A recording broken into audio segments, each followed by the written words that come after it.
Oh, hey, didn't see you there. The name's Nick, and delivering sensational, motivational, inspirational speeches is my game, or your money back. So, let's start off by breaking the ice. Get it? Because he broke the ice, and probably most of his bones. So, how's everyone doing today? Good. Good? Really? Good? Wrong! Now what if I told you you only think you're doing good, but in fact you're doing bad? Yes. No, I would say that you were doing anything but good. This could be the worst day of your life, an absolute nightmare. This is like going to school and forgetting to study for that big test, which is today.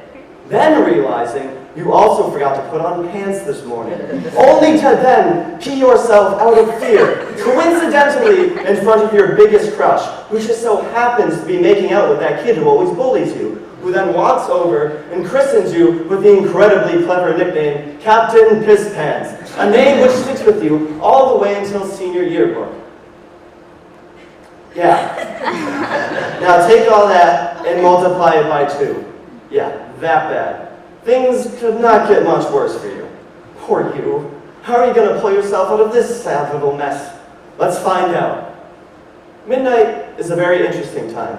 I've always loved it. Sure, I should be sleeping, but midnight is considered reasonably early for a teenager. You're going to bed at 10 p.m.? Okay, Grandpa, check out this guy. Look at me, I have to get up early because I have responsibilities. All the cool stuff happens at night. At midnight, most people are in their beds. The lights are out. There are very few cars on the street. It is silent. All the mistakes you made throughout the day are forgotten. The mysteries of tomorrow remain untouched. And all your responsibilities seem to drift away, leaving room for the chance of solemn contemplation. Or, you can just watch some Netflix. Midnight is a time when things appear their darkest, and life's challenges can be viewed in their purest form. It is a time for quiet reflection, to regroup and begin anew. Or, watch Netflix. Either or, it's really up to you. I'm not the boss of you. So, let's go back to you. No, wait, that's not right. There we go. This is you. You're sad, remember? Don't forget that. It's important. Things are not going as well as they could be, are they? No, of course not, because your life is terrible. But the question is, how are we going to fix this? How are we going to feel better?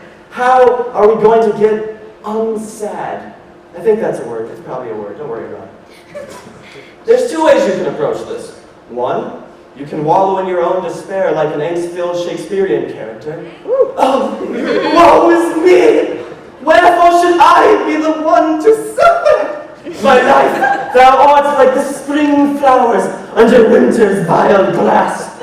Oh, alas! Alas! Alas! Thank you. You could do that, or you could take all that pent-up regret, anger, and sadness and direct it towards a passion. Retool those emotions and use them as your fuel to change this wretched little predicament you're in. Let's take these 2, for example. Meet Gary and Barry. Both have the same skills, the same intelligence, and the same dashingly good looks. Both get into a car accident with each other. You see, Gary was too busy texting his girlfriend Mary, while Barry was also too busy texting his girlfriend Mary. I know, Mary has some splaining to do. But anyways, both their cars are totaled, and their insurance isn't going to cover it. If only Mass Mutual had car insurance. But this hits Gary and Barry pretty hard. But then, only a few days later, Mary leaves Gary and Barry for this guy named Terry, who's really big and scary, but owns a super cute pet canary. Aww. 2 bombshells in a matter of days, but each had a different outlook on their situation. Gary, grief-stricken, has become less merry, crying himself to sleep every night into a gallon of Ben & Jerry's. His favorite flavor is cherry. He has become less confident, as his confidence has grown wary. Without a car, Gary is forced to carpool with his coworker Larry, who is very hairy and allergic to dairy. Larry does not believe in showering because he thinks the government is trying to control us through the fluoride in our drinking water. On the rides to work, Larry likes to tell Gary the various different ways in which the moon landing was fake, and how he's been able to keep out alien brainwave infiltration by wearing these excellent aluminum foil hats, which he forces Gary to wear whenever he gets into the car with him. Gary has come to the conclusion that this is his life now, and he's accepted it. Barry, on the other hand, handled his news a bit differently. Sure, he was upset about what happened, but do you think he gave up? Oh, quite contrary. Barry looked at the pile of rubble that once was his life, and instead of going, well, I'm screwed, he took a step back, and at midnight began to figure out how he could piece things back together and slowly rebuild his life. He thought to himself, well, I've always wanted to get into shape, and without a car, I'll have to find a new way to get to places. Plus, without my wicked witch and ex-girlfriend sucking my wallet dry, I have the money to buy a bike, and I can start biking. And I can take those cha-cha classes at the community center I've always been talking about. So, while Gary is still complaining, has gained 50 pounds, and is forced to wear an entire bodysuit made out of aluminum foil just to get to work, as he learns what the government is really hiding at Area 51, Barry took the misfortune that life gave him and discovered that there was an opportunity to be found within it. Barry is now super ripped, saved up to buy a new car, and met a great girl at his cha-cha classes, who lives on the prairie, who he hopes to one day marry. And her name was, you guessed it, Rebecca. And one of them lived happily ever after. The end. Now, I'm pretty sure that story had a moral. Don't text and drive. No, wait, no, that's important, but it's not it. Oh, relationships will destroy your life. No.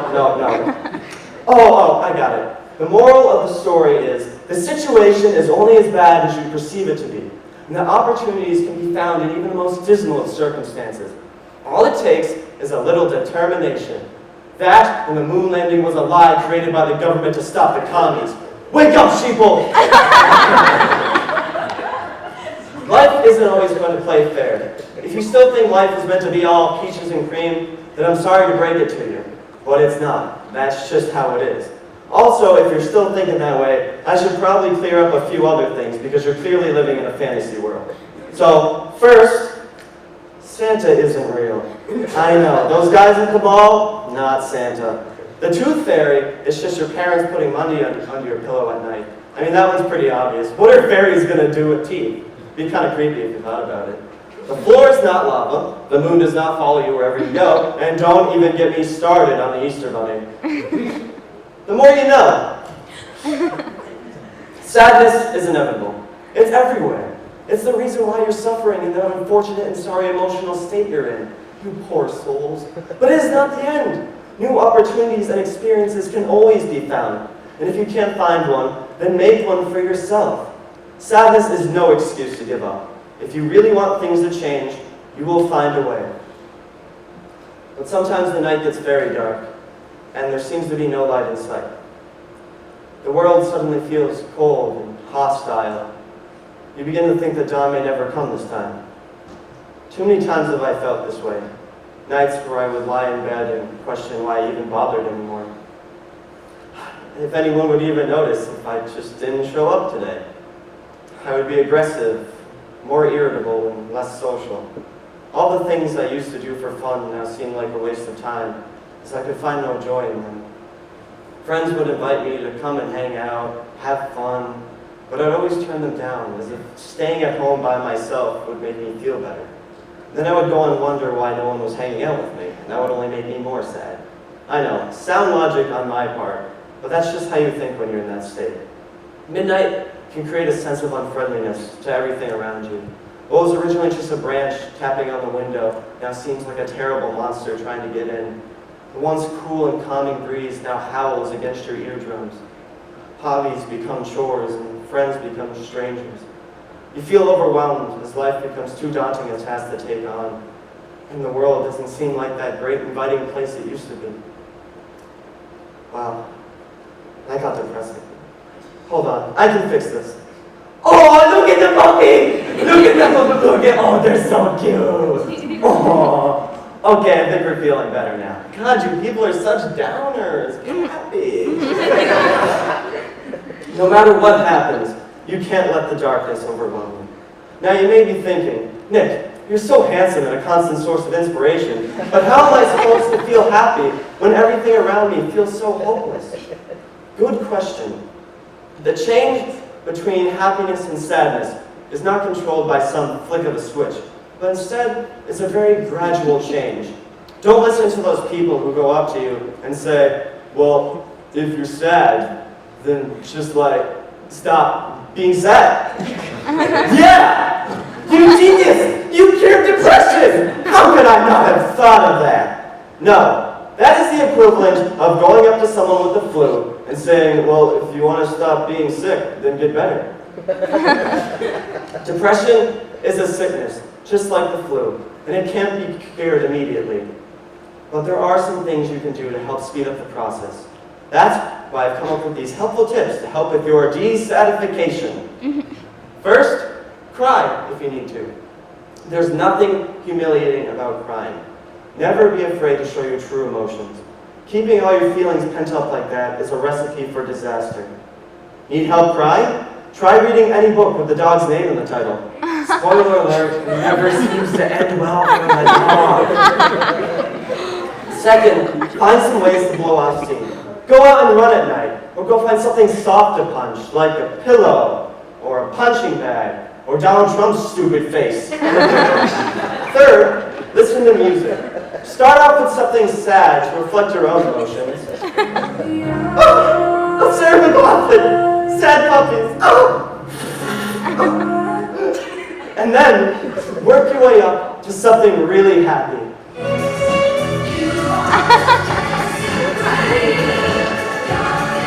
All the while, sing at the top of your lungs and dance your heart out. And don't worry about how you look, because I'm basically the human embodiment of the Titanic on the dance floor. And that couldn't care less. Just get lost in the music. Alright, that's enough of that. Fourth, don't you dare think that the answer is going to be found in some pill or at the bottom of a bottle. Unless that pill is made entirely out of chocolate, and that bottle is a bottle of Mr. Bubble Bubble Time Bath, I don't want to hear it. Okay? Fifth, find a distraction. Take a cooking class or something. It'll be really hard to focus on all the sad things in life when the meal you're preparing suddenly bursts into flames because you found out the hard way what happens when you put aluminum foil in the microwave. I wasn't the only one who did that, right?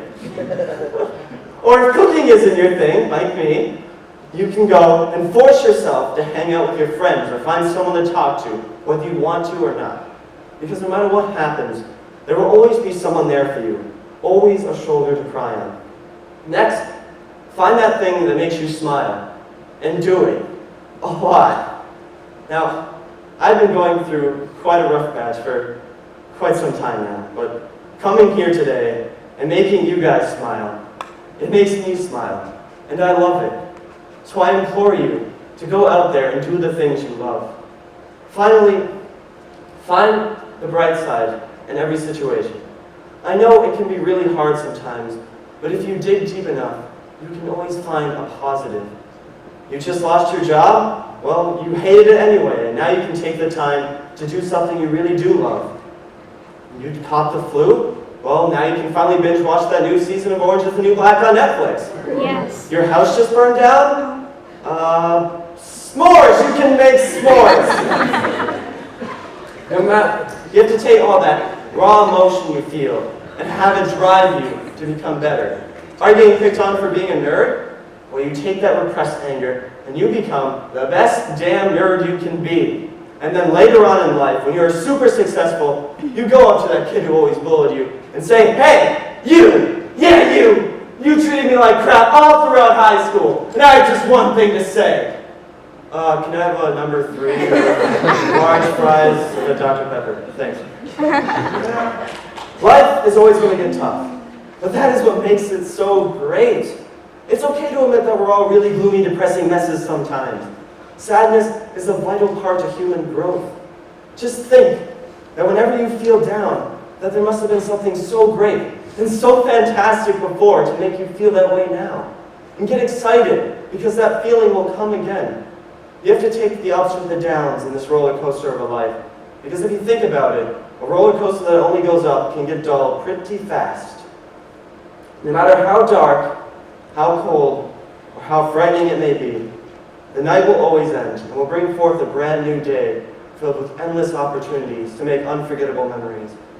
And to those people who lock themselves in the room, denying that things will ever change, that the dawn will never come and they were meant to live in darkness, remember, the new day will always be there, waiting outside your window. It's just up to you to open your curtains and let the light in. Thank you.